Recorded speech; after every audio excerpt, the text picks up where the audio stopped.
So here's Scott, and this is before you made any comments about your stroke.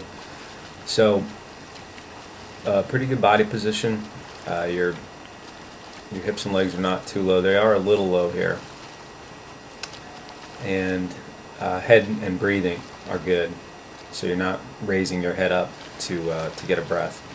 Major thing you can see above water is just the extension or the amount of space that's in between your shoulder and your head when you're reaching forward. And on this left arm, I think you had a shoulder issue, but you're digging pretty deep at the start, so your arm and hand are low at the beginning of the catch. And looking at the right is better as far as that aspect of the stroke goes. But if you were to pause the tape and just look at how much space is in between your shoulder and your head, that's the difference between, you know, a good extension and a really good extension, and what you want to move to is a really good extension. And I believe at the end of the lesson you did some of that, so it's just something you have to, you know, focus on. With the left, you can see that bit of a sort of an in-out motion with your hand, or a wibble. And here I'm looking at the kick, and I recall right now you don't have much of a kick going on. As far as triathlons go, you know, that's okay, but having some kick with good form is helpful, just to keep the legs up if for no other reason. What I look at here is amount of rotation. So you're getting a good bit of rotation when you're, you know, turning to breathe on the left side. But look at how low your right arm is when it comes around. So that means that you're not really reaching / rotating forward as well as you could with your left arm.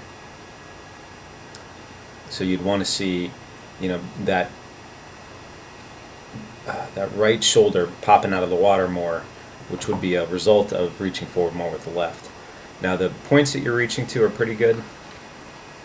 That left arm is going maybe right in front of your head as opposed to off the side just slightly.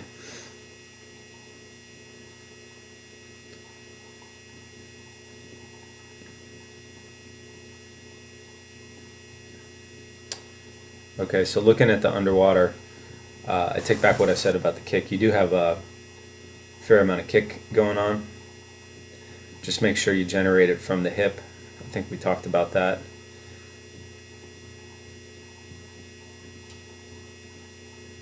You know, and the kick snaps down through your foot. So looking at your right arm here,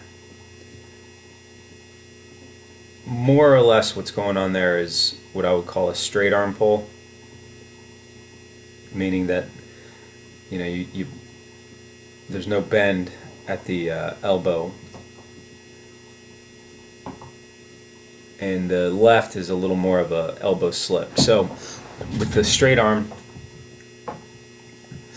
that means that the hand and forearm aren't going vertical early in the stroke. So the problem with it is that the first third of the stroke you're really just kind of pushing water down. There's some, you know, backward thrust, but it's a lot of down push.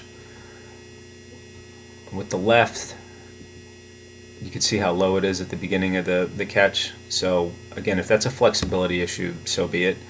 And then the elbow slip means that hand and forearm are actually staying kind of parallel to the bottom of the pool through the stroke, which means that it's not getting a lot of leverage.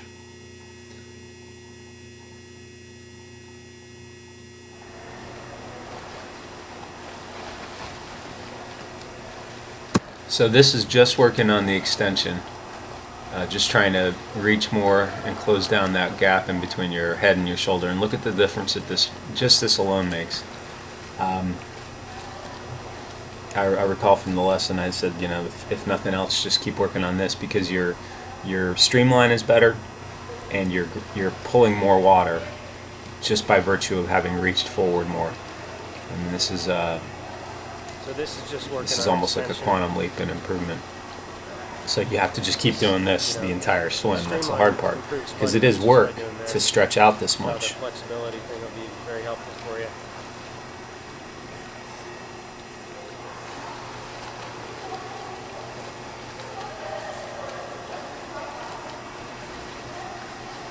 Yeah, but that's just a ton better.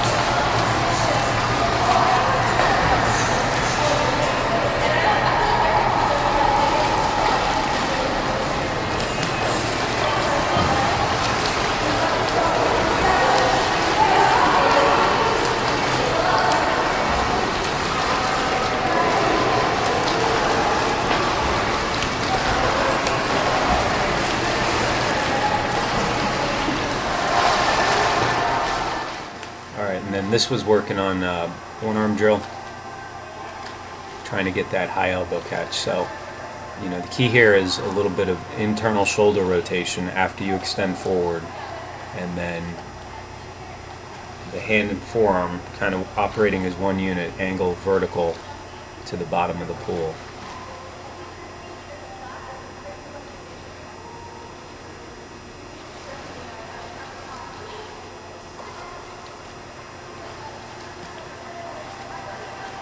You know, that's okay with both arms. This is something that you just keep working on. When you watch from this angle, what you want to see is that hand and forearm sort of disappear or grow smaller from this view, meaning that they've angled up and down, or vertical. So, looking at freeze frames of each stroke, looking at your right arm here. So that the beginning there is pretty. This is before any feedback. So good extension right at the beginning, and then that's not bad there. This particular series, a little bit of space in between your head and your shoulder though, and then look at the angle of the upper arm and forearm, sort of a straight line right there, right? So hand and forearm have not independently gone vertical. So that's a very much a straight arm pull through this point.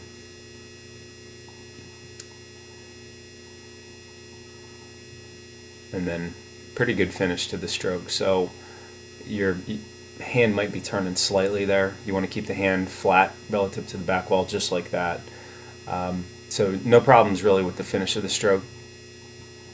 Go to a high elbow catch as much as possible with the front part of the stroke. Alright, looking at your left arm. So this is the one that goes low. Again, I think it might be a mobility issue.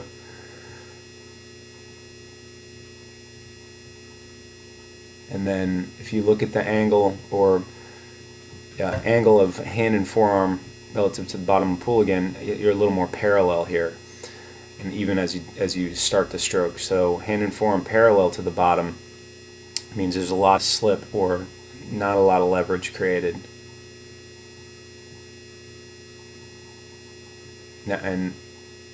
Now they're starting to get a bit more vertical.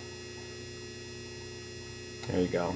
So, and still here though, haven't gone entirely vertical. So throughout that entire stroke, they didn't get straight up and down to the bottom. That one you can get a lot more power out of by just getting straight up and down, whether it's high elbow catch or straight arm pull.